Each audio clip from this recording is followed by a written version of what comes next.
एक दिन चुटकी आलू अपने घर के बाहर उदास बैठी थी। तभी एक बच्चा खेलता खेलता वहाँ पर आता है। चुटकी आलू से अपने पास बुलाती है। आओ लालू टमाटर, आओ बैठो मेरे पास। आ रहा हूँ चुटकी चाची। और तुम्हारी मम्मी क्या कर रही है? घर में सब ठीक ठाक है ना? चुटकी आलू लालू टमाटर से बात कर रही होती है। तभी वहाँ उसकी माँ शालू टमाटरी आ जाती है। अरे कल मुही मेरे बच्चे से बातें क्यों कर रही है? अपने पति को तो खा गई, मेरे बच्चे को भी खा जाएगी। कैसी बात कर रही हो शालू? तुम जानती हो मेरे पति की मौत कार एक्सीडेंट में हुई थी। उसमें मेरी क्या गलती? चुटकी चुप हो जा, मैं अभी तेरी बातें सुनना नहीं चाहती हूँ। क्यों नहीं सुनोगी शालू? तुम्हें सुनना होगा। तुम्हारे मुंह में जो आएगा वो तुम मुझे बोलोगी।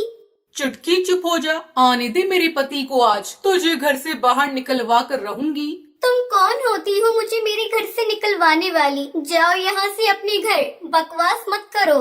हाँ हाँ, अभी तो मैं जा रही हूँ, कल तुझे पता चलेगा मैं क्या कर सकती हूँ।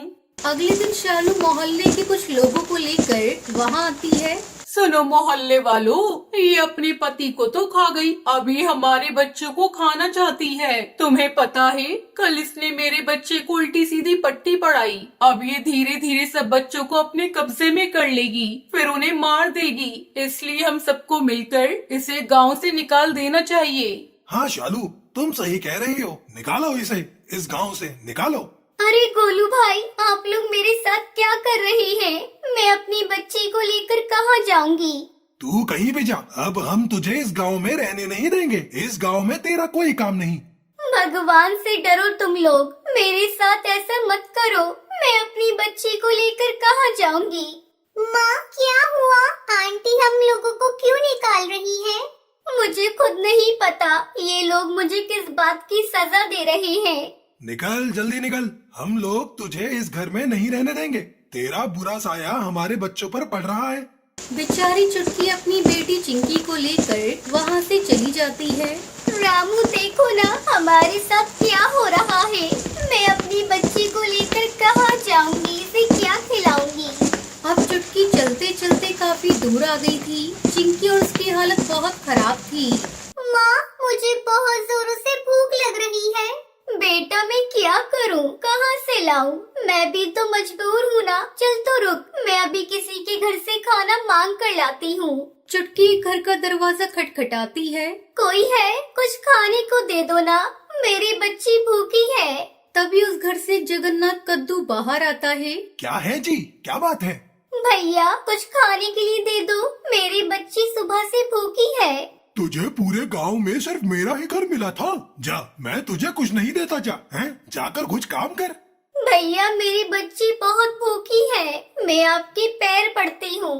चल हट, मेरे पैर मत पकड़, भाग यहाँ से।